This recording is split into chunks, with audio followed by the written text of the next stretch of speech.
So God is the creator. He created human beings in his image. Of course, human beings are the crown of creation. God made human beings to rule the world for him, making them in his image. Now, there's a lot of discussion on the image of God. You talk about that in systematics, and I think the image of God has a wide understanding. It's not a limited understanding. But I think the focus, that's what I want to talk about. What's the focus in the text?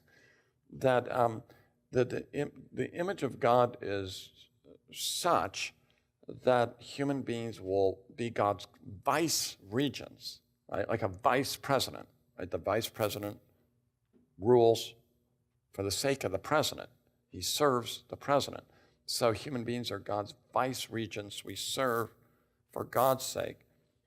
In the ancient world, you know this probably, the image of rulers, kings, were set up to indicate the extent of their rule. So, in one way to signify that today, I suppose, it's not as personal, but our flags. It's always interesting when somebody from another culture comes to the United States, and we had a friend from Australia. He stayed with us, and we just said, hey, what do you think about the United States? And one of the things that struck me, he goes, there's so many flags around here. I didn't even notice it growing up here. He goes, you have American flags everywhere. And that's kind of interesting. Kind of signifying what, this is our country, right? Where the flag is. Well, it's just an analogy, not a perfect one.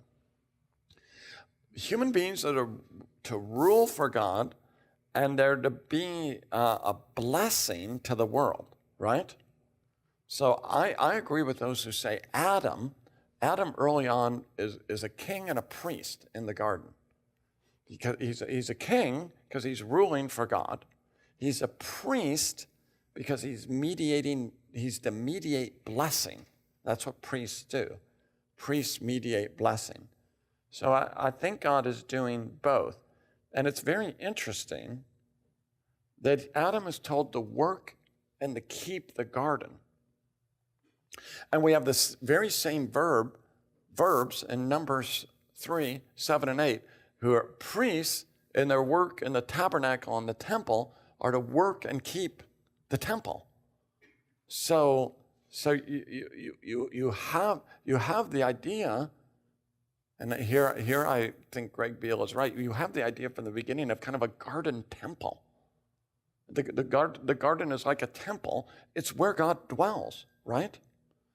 And what Adam and Eve are called to do is to spread God's blessing, God's presence over the entire world.